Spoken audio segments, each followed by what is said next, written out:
All right, welcome to Hype. Thank you for joining us again this evening. My name is Colin Powell, and we are discussing return to work protocols. Why are we discussing return to work protocols with the public?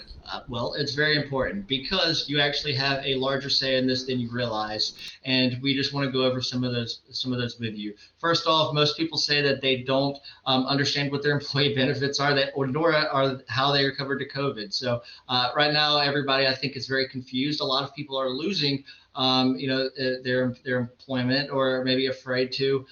So there's a lot of, so there's obviously a lot of change. So in the return to work protocols, what there's being required is they have to have a safety plan, a preparedness plan that is in creation.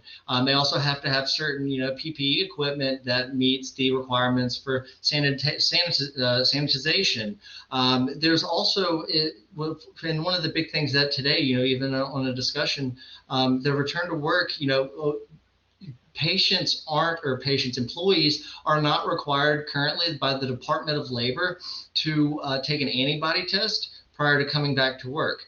However, they are required for an antigen test, which I think is the craziest thing because you actually place employees and you know how to create your schedules and your return to work based off of your antibody results, right? If you're IgG, you could probably work with some negative people. If you're IgM, you probably don't need to come in Tuesdays, Thursdays, and then Monday, Wednesdays. I mean, people cannot continue working from home anymore.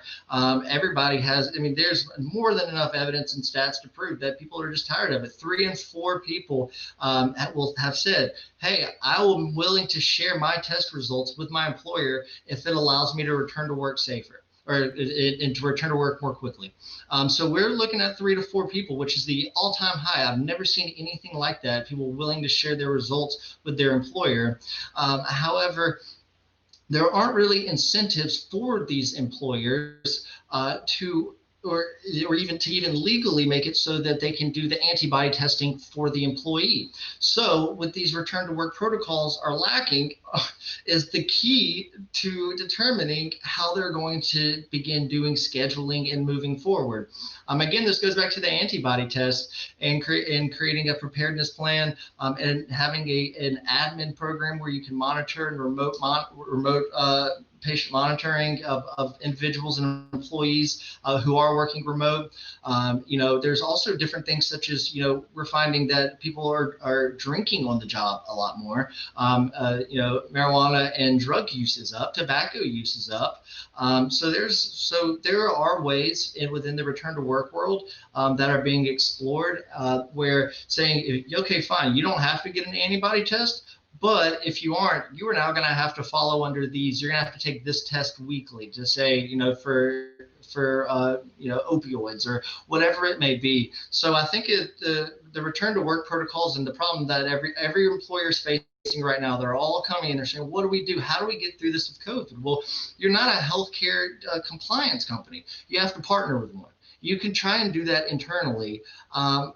Or just partner with one, right? It's not that hard if you find the right group. As a matter of fact, that's what we do, free sample consultations right there for your entire employee group. And just based off the number of employees, we can break that down in probably 10, 15 minutes for an entire enterprise for the next 8 months and tell you what you need to be expecting. So right now, the group, why we haven't been able to return to work yet is because one, it doesn't make sense yet.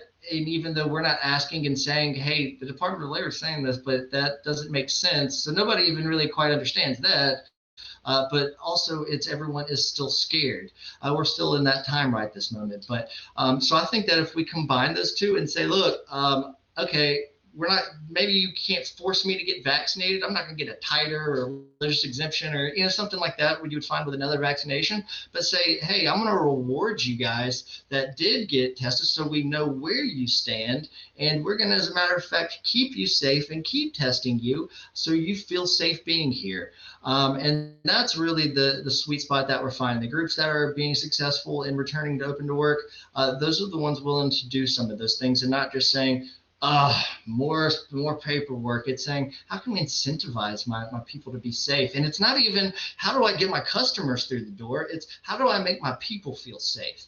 That's what it all comes down to. And frankly, we're just not there yet. We think the vaccination is going to help. We all get vaccinated and we go back to work. It doesn't work that way. It doesn't work that way at all, as a matter of fact. So, I do want people to understand, hey, there's going to be some new protocols and safety plans and different things coming out. These new programs, you guys just need to adopt it. Try to be the model patient if you can. If you can't, no one's. I mean, you're not. No one's perfect. However, you can try to do the right thing and try to do the right thing for the people sitting across from you, from your customers, for your employers, right? I mean, for everybody involved. Again, this does not come down to the employers. This is one of the first times the employees, I believe, are going to be in charge of how they want to return to work. And so you're either going to follow guidelines or you're not, but the choice is going to be up to you. So looking forward to seeing who's going to do that. And I think that's going to show a lot about different organizations and the types of people that they hire. And I don't say that in a negative way, but I am very interested to see over the next 6, 8, 12 months, who are going to be the groups who are successful. And if groups like Google and Apple who say they're going to be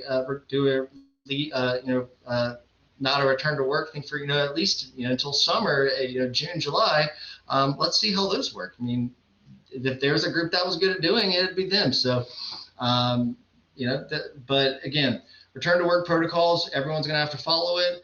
And it is going to be mandatory for anybody who wants to actually get out of the house and start working again. So hope that helps explain in high level. And we have a special guest that will be joining us soon. And I believe you guys will be very impressed with this, as well as a few of the other things that we've kind of put together. So thank you again for joining us, and we will be back shortly.